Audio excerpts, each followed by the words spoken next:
Alright, we're doing the windshield washer pump 2008 Honda Odyssey. You see I've already taken the wheel off, jacked up the fan. Pretty straightforward. Loosen the lug nuts, jag it up, remove the lug nuts, remove the wheel. And I'm already a little bit into this before I decided to film this, but basically there is this Phillips screw that goes right there and attaches on the inside there. That comes out, then you have these little plastic rivets, I guess, pop out, come out.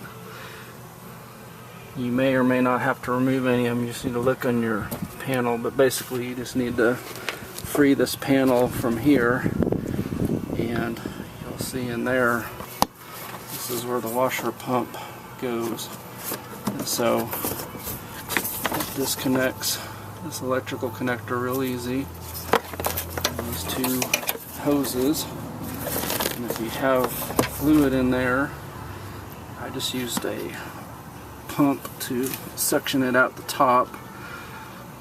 The only other thing, I guess you could wait till your tank's empty, but in our case the pump wasn't working at all, so there was no way to empty it naturally. Otherwise it's obviously just going to pour all over when you pull that pump out. So our old pump was rusted and destroyed and no way I could fix it, so I had to buy a new one. Sadly I got the wrong pump the first time around and it did not fit, which is why you see I tried to make it work temporarily with some caulk. No luck. So now I have the correct pump. This is the correct pump. I got it on Amazon for $28. I think that's about 1/4 the price of getting it anywhere else. And it was not sold in any local parts stores. But it's pretty straightforward. This piece goes in the hole.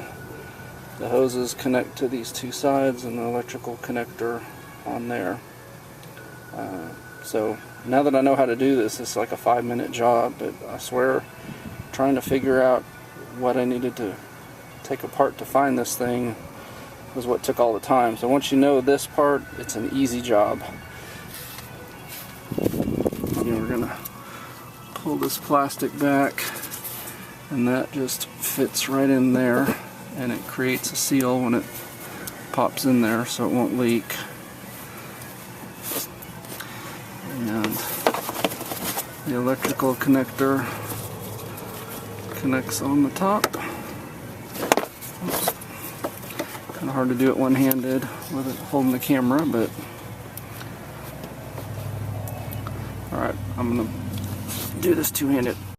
Okay, I went ahead and connected everything two-handed. It was a lot easier than trying to hold a camera. So now that I've got it, like I said, it just fits in there. There's nothing to it really, it just kind of clicks in. So it's in. I'm going to put some fluid in, test to make sure it's not leaking, and then test the pump. Assuming that's all good, I'll show you how to put this trim piece back on. Alright, tested it. We have no leaks. Liquid you see below it is from when I took the old pump off. One thing to note, the hoses do matter which one you put where. I learned that just now, thankfully, before I put all this back together. But one goes to the back windshield and one goes to the front. So the way I have it now is correct. I had them backwards a second ago. Thankfully that's an easy fix. Test it, see where it's spraying out of. If you have the wrong hoses hooked up, real easy to swap them. They just pop right off and pop right back on. So all is well. I'm going to put this back together, put the tire back on, and should be good to go. Like I said, putting it back together basically just involves pushing this plastic back to where it goes. It's probably a two-handed job again, so I'm gonna pop that on there, and like I said, screw goes there, and then those little plastic pieces go back in wherever you took them out.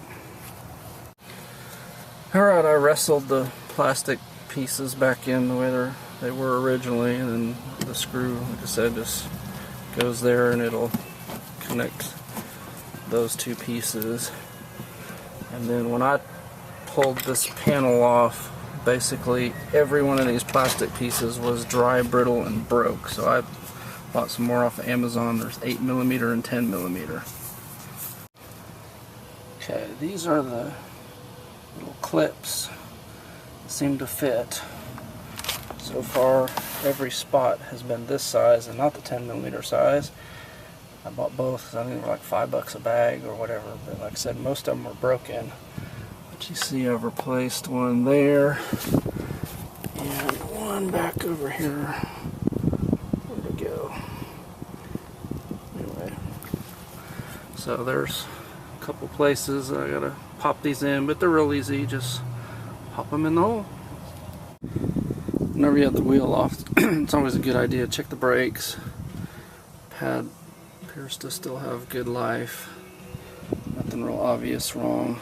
I also check the tire tread. I always look for things like nail holes and things like that that you might not notice until you had a flat.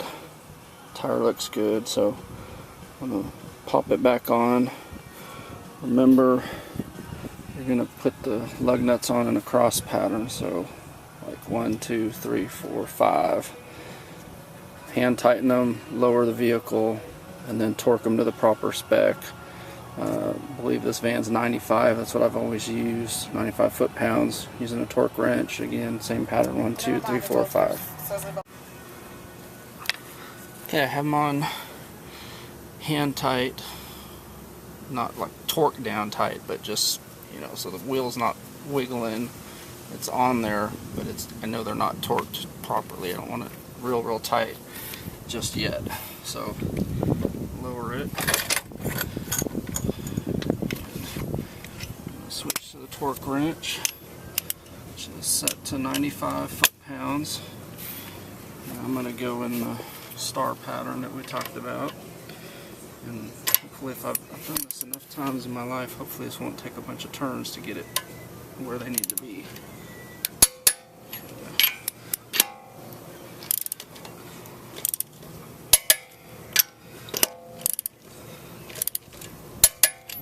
See, I'm pretty good at estimating how much hand tight to put on it before bringing out the torque wrench. And there you have it. Pull the lock off, and we're done.